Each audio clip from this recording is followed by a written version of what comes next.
बिना इन्हें सीखे सिर्फ किस्मत के भरोसे बैठे रहना एक बहुत बड़ी भूल है। और जब कोई इन स्किल्स में मास्टर बन जाता है ना, तब होता है असली मैजिक। इसे the troll face break through से बहुत अच्छे से समझा जा सकता है। हुआ ये कि चैट ग्रो ने 1 महीने तक सब कुछ साइड में रखा और सिर्फ एडिटिंग पर फोकस किया। फिर उन्होंने नोटिस किया कि मार्केट में ट्रोल फेस ट्रेंड की डिमांड आसमान छू रही है, लेकिन कोई भी ढंग का हाई क्वालिटी ट्यूटोरियल सप्लाई नहीं कर रहा था।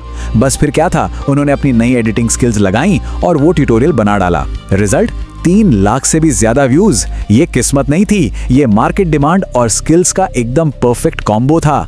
चलिए अब चलते हैं सेक्शन 3 पर, साइकोलॉजी फॉर चैनल ग्रोथ। इसे रिपीट साइकोलॉजी कहा जाता है। सिंपल भाषा में समझे तो जो चीज एक बार ऑडियंस को पसंद आ गई वो दोबारा भी चलेगी। शर्त बस इतनी है कि उसे पिछली बार से थोड़ा और बेहतर, थोड़ा और इंप्रेसिव तरीके से पेश किया जाए।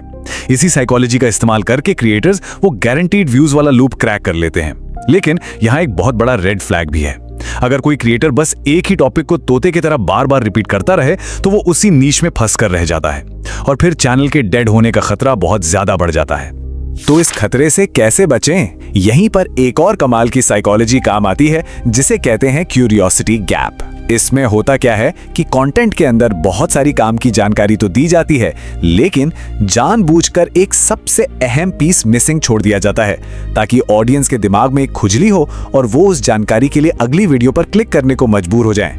इसी स्मार्ट तरीके का इस्तेमाल करके एक पूरी की पूरी मीम ट्यूटोरियल वाली ऑडियंस को बिना बोर किए YouTube ग्रोथ वाली ऑडियंस में बहुत ही स्मूथली शिफ्ट कर दिया गया है ना कमाल की ट्रिक।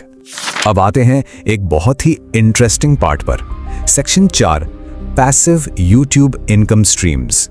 अक्षय वर्मा का ये एक्सपीरियंस एक जबरदस्त एग्जाम्पल है। उन्होंने सिर्फ एक सिंगल वीडियो में एक होस्टिंग सर्विस को रेकमेंड किया जिससे वो खुद इस्तेमाल करते थे और उससे 1 लाख रुपए से ज्यादा की कमाई कर ली।